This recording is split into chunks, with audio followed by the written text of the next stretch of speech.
For our week 7 writing exercise for English 130, we were asked to read an article and watch a video and annotate that on the river dam removal on the Klamath River.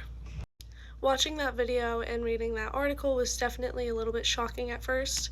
I've seen how to put in a dam, and I've seen what that does, but I never knew it was possible to remove those dams afterwards.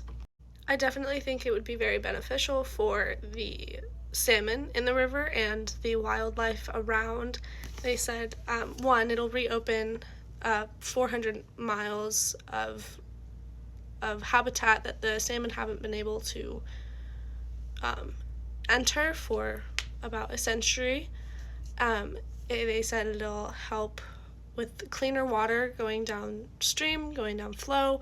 It'll help with less toxic algae blooms occurring, which will definitely help the wildlife more farther downstream and getting clean water to them. This article having more interactive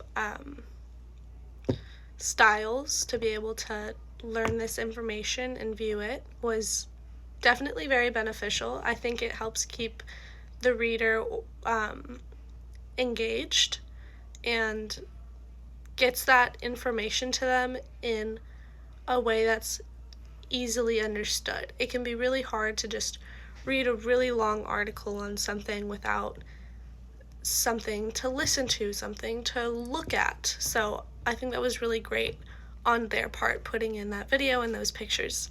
While I haven't seen this happen often with such a interactive way to express information, I have seen it before a few times, and it usually does have to do with environmental concerns or plans or things like that. I've seen it with, back home we have this lovely garden, butterfly garden and things like that at one of our historical museums. I've seen a few articles come out from them about what's good for our native animals and how to help our pollinators more so that we can keep our society clean and healthy. And I love it. I think it is the best way to put out information. It helps keep the reader engaged while still getting that really important information that they need to hear.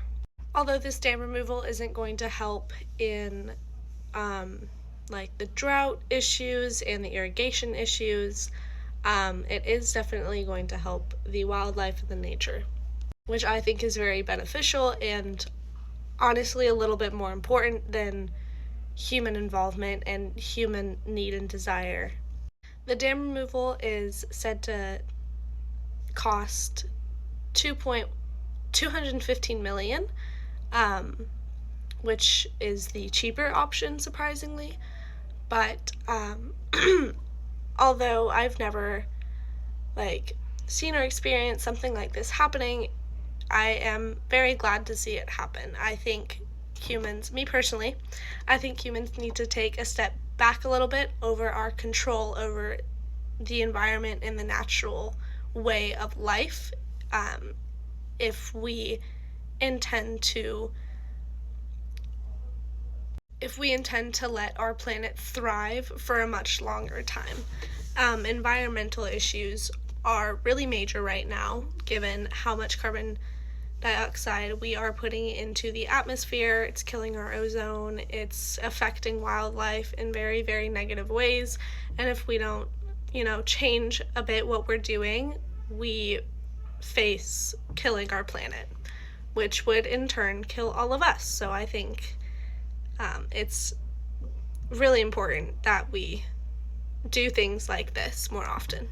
Returning control of the planet back to the planet, Unfortunately, support for the dam removal kind of faltered a bit, or faltered.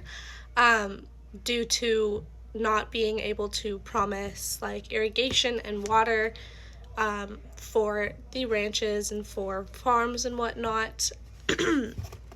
And also, opening up that dam brings down like property value of some of the surrounding private homeowners who have their homes built on the reservoirs, which it does really suck that it brings down their property values a bit, but I do think it's worth it in the end.